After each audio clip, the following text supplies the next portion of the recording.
حضرت مالک بن دینار رحمۃ اللہ علیہ ہمیشہ روزے سے رہا کرتے تھے،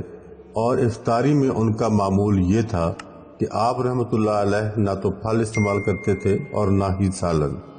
حلویات اور کھٹی میٹھی اشیاء سے بھی پرہیز ہی کیا کرتے تھے۔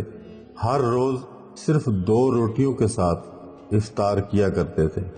اور اگر روٹیاں گرم ہوتی تو انہی کو سالن بھی شمار کر لیتے تھے۔ ایسا کرنے سے آپ پر نکاہت طاری ہو گئی، اور اسی وجہ سے آپ رحمۃ اللہ علیہ بیمار ہو گئے۔ چند دن بیمار رہنے کے بعد جب آپ رحمۃ اللہ علیہ تندرست ہوئے تو آپ رحمۃ اللہ علیہ کا دل چاہا کہ گوشت کھایا جائے۔ گوشت کھانے کی خواہش جب بہت بڑھ گئی تو آپ قصاب کی دکان پر تشریف لے گئے اور 2 فلس ادا کر کے بکری کا ایک پایا خریدا، اور فوراً ہی اسے پائے کو اپنے کپڑوں میں چھپا لیا۔ قصاب یہ منظر دیکھ کر حیران اور متجسس ہوا، اور اپنے تجسس کو دور کرنے کے لیے اس نے ایک مزدور کو کہا کہ ان صاحب کے پیچھے جاؤ اور جو کچھ دیکھو وہ آ کر مجھے بتانا۔ وہ مزدور حضرت مالک بن دینار کے پیچھے چلتا رہا، اور پھر جو کچھ ہوا اور جو کچھ دیکھا وہ واپس آ کر اس نے قصاب کو بتایا۔ وہ کچھ اس طرح بتانے لگا: حضرت مالک بن دینار رحمۃ اللہ علیہ یہاں سے سیدھے پہاڑ کی جانب گئے، اور وہاں جا کر انہوں نے وہ پایا اپنے کپڑوں سے نکالا اور کئی بار اسے سونگھا، اور اپنے نفس سے مخاطب ہو کر بولے: اے نفس مطمئنہ،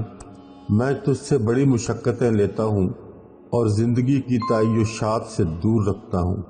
اے نفس مطمئنہ، میں کسی دشمنی کی بنا پر ایسا نہیں کرتا، اور نہ ہی کسی مجبوری کی وجہ سے میں تمہیں مشقتوں میں مبتلا رکھتا ہوں، اور کسی شوق کی وجہ سے بھی میں تجھے زندگی کی لذتوں سے محروم نہیں رکھتا، بلکہ مجھے تیری محبت ہی ایسا کرنے پر اکساتی ہے، کیونکہ میں ساری دنیا سے زیادہ تجھ سے پیار کرتا ہوں، اور میں چاہتا ہوں کہ تو دوزخ کی آگ سے بچ جائے، لہٰذا صبر سے کام لے۔ اے میرے نفس، عنقریب تو دنیا کی مصیبتوں سے چھٹکارا پالے گا، اور پھر ہمیشہ ہمیشہ کے لیے رب کائنات کی قربتوں میں رہے گا، اور پھر جنت کے خوشنما کھانے تیرے نصیب میں ہوں گے۔ یہ کہہ کر آپ رو پڑے اور کافی دیر تک روتے رہے، ساتھ ہی آپ رحمۃ اللہ علیہ کچھ بولے بھی جا رہے تھے: میں نے دنیا کی تمام لذتوں سے صبر کیا حتیٰ کہ وہ مجھ سے منہ موڑ گئیں، اور میں نے مسلسل ان سے روگردانی کیے رکھی حتیٰ کہ میرا نفس اس کا عادی ہو گیا، حالانکہ مجھے میرا نفس ساری دنیا سے بڑھ کر پیارا تھا،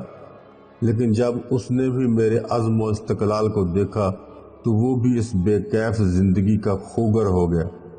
یہ دنیا یقیناً ہمارے لیے ہی تھی، مگر جب میں نے اپنے نفس کو سمجھایا کہ تو کریم ہو جا تو اس نے دنیا چھوڑ دی۔ میں اپنے نفس کو صبر پر آمادہ رکھوں گا، کیونکہ صبر میں ہی سکون ہے۔ اے میرے نفس، اپنے جہان میں ہی خوش رہ، اگرچہ یہ چھوٹا ہی کیوں نہ ہو۔ کئی بار مجھ پر مصیبتوں کے بادل موسلا دھار برسے، مگر میں نے صبر کر کے ان کو برداشت کیا حتیٰ کہ وہ خود ہی چھٹ گئے۔ یہ ہیں اللہ والوں کے نرالے کام جو ہم سب کے لیے مشعل راہ ہیں۔ یہ اللہ کے پیارے لوگ ہمارے لیے بہت سی مثالیں قائم کر گئے ہیں، کاش کہ ہم ان اسلامی مشاہیر کی پیروی کر سکیں۔